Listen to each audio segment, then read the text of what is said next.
भगवान राम उन जैसा सुंदर कोई संसार में है क्या? लेकिन कलर कैसा है उनका, जल्दी बोलो, रंग कैसा है? सांवला ही है कि नहीं? लेकिन उन जैसा सुंदर है कोई संसार में?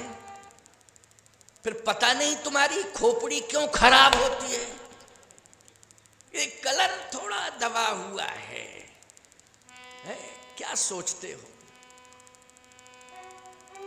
मिथिला के लोगों ने सबसे ज्यादा आकर्षण यदि दिखाया है तो प्रभु राम के सौंदर्य पर दिखाया, जबकि लक्ष्मण जी साथ में हैं। बोलो भाई, हैं लक्ष्मण जी साथ में कि नहीं? और लक्ष्मण जी एकदम गौरवर्ण है, एकदम गौरवर्ण है। लेकिन जिन निज रूप मोहिनी डारी, कीने सकल सुवस नर नारी, बर सांवरो जानकी जोगु। ये सांवला वाला बर। अच्छा, किशोरी जी गौर वर्ण की हैं कि नहीं? तो जब गौर वर्ण की किशोरी जी हैं, किसी की बेटी गौर वर्ण की होती है तो बाप यही सोचता है कि गौर वर्ण का लड़का मिलना चाहिए।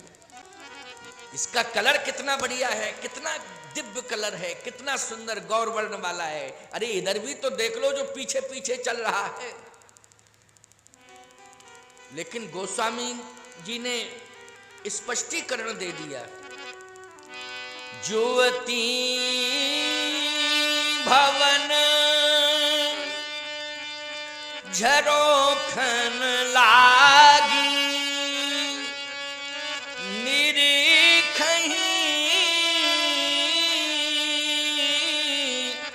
राम रूप अनुरागी। निरखई राम रूप अनुरागी। मिथिला की जितनी युवतियां हैं, बोलो, राम जी भी हैं, राम जी के पीछे लक्ष्मण जी हैं, लेकिन मिथिला की युवतियां जितनी भी हैं वो सब राम जी को देख रही हैं। कलर कैसा है, जल्दी बोलो? श्याम कलर है, नहीं श्याम वर्ण है। अच्छा, सकल नर नारी, केवल नारियां ही नहीं, नर भी यहां आकर्षित हैं राम जी के ऊपर। क्यों प्यारे? भगवान राम जब चल रहे थे तो मिथिला के लोग भगवान राम का चरित्र देख रहे थे, आचरण देख रहे थे। क्योंकि चरित्रवान जब चलता है ना तो ढिंढोरा नहीं पीटता है कि हमारे जैसा करैक्टर है किसी का, हमारे जैसा चरित्र है किसी का। नहीं नहीं, उसकी चाल बता देती है कि क्या चरित्र है। बोलो भाई, कहते नहीं है चाल चलन बहुत अच्छा है? चाल चलन बहुत अच्छा है। चाल बता देती है कि चरित्र कैसा है। इसलिए मैं एक बात कहता हूं कि यदि हमारा चरित्र ठीक हो तो हमारे रंग रूप पर ध्यान नहीं दिया जाएगा और न देना चाहिए। क्योंकि व्यक्ति को रंग सुंदर नहीं बनाता है, व्यक्ति को चरित्र सुंदर बनाता है। इसलिए चरित्र अच्छा होना चाहिए। राम जैसा चरित्र संसार में किसी का नहीं है प्यारे। श्री राम का जो चरित्र है, आज ईमानदारी से बताओ, एक ग्रंथ बन गया राम के चरित्र पर, रामचरित्र मानस। बोलो, ग्रंथ बन गया कि नहीं? और सबसे ज्यादा जनप्रिय, केवल हिंदुस्तान की बात नहीं कर रहा हूं मैं, पूरे विश्व की बात कर रहा हूं। सबसे ज्यादा जनप्रिय ग्रंथ हुआ है रामचरित्र मानस। किसान जब खेत में हल चलाता है तो चौपाइयां गुनगुनाता है। बहन बेटियां रसोई में भोजन बनाती हैं तो मानस की चौपाइयां गुनगुनाती हैं। बोलो, गुनगुनाती हैं कि नहीं? बच्चे स्कूल जाते हैं, रामायण की चौपाइयां गुनगुनाते हैं।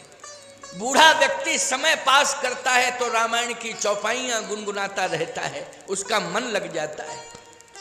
ये रामचरितमानस की अर्धालियां बोलो एक एक अर्धाली में चरित्र परिव्याप्त है कि नहीं? इसलिए राम का ऐसा चरित्र है कि ग्रंथ बन गया। इस ग्रंथ का नाम रामचरित्र मानस हो गया। रामचरित्र मानस, देखो राम के साथ मानस भी जुड़ा हुआ है, क्योंकि इस ग्रंथ के नाम में रामचरित्र मानस। तो मानस जितने आप सब हैं सब मानस हैं। मानस नाम हृदय का पर्याय है। आप सब जितने हैं क्या हैं? मानस हैं कि नहीं मानस? इसका मतलब है इस ग्रंथ में राम से मानस जुड़ा हुआ है। जुड़ा है कि नहीं? लेकिन बीच में ध्यान देना, इसमें चरित्र भी है। बीच में क्या है? चरित्र। शब्द है चरित्र। चरित्र से ही चरित्र बना है। और जो चरित्रवान होता है वो चरित्र मानी लीला, उसी की लीला होती है। बोलो होती कि नहीं होती है? अच्छा एक बात बताओ भाई, रावण का रोल जरूर आ जाता है लेकिन नाम तो राम ही लीला है। कोई कहता है आज हमारे नगर में रावण लीला होने जा रही है, आप सब आमंत्रित हैं। क्यों भाई? हमारे नगर में राम लीला अमुक अमुक तारीख में होने जा रही है। राम लीला मानी राम का चरित्र का मंचन होगा। होगा कि नहीं होगा? उसमें रावण खरदूषण सब आ जाते हैं, फिर बाणासुर आ जाते हैं, रावण खरदूषण बाली सब आ जाते हैं। लेकिन मंचन होता है राम लीला का, राम के चरित्र का। तो ये ग्रंथ बन गया राम का ऐसा आदर्श है, ऐसा चरित्र है कि ग्रंथ बन गया। और ऐसा ग्रंथ बना कि 6 शास्त्र सब ग्रंथन को रस, इसमें सभी शास्त्रों का रस आ गया। आ गया कि नहीं आ गया? गोस्वामी जी ने लिखा बंद हूं चारों वेद। बोलो चारों वेद। ये रामायण में चारों वेद आ गए। बंद हूं चारों वेद, भवबारिधि बोहित सरिस। इसमें चारों वेदों का स्वरूप विद्यमान है। इसलिए वेद नहीं पढ़ पा रहे हो तो रामचरितमानस को पढ़ लेना, वेदों की कृपा अपने आप हो जाएगी तुम्हारे ऊपर। वेदों की कृपा अपने आप हो जाएगी। रामचरितमानस को पढ़ लो, कितना सरल है।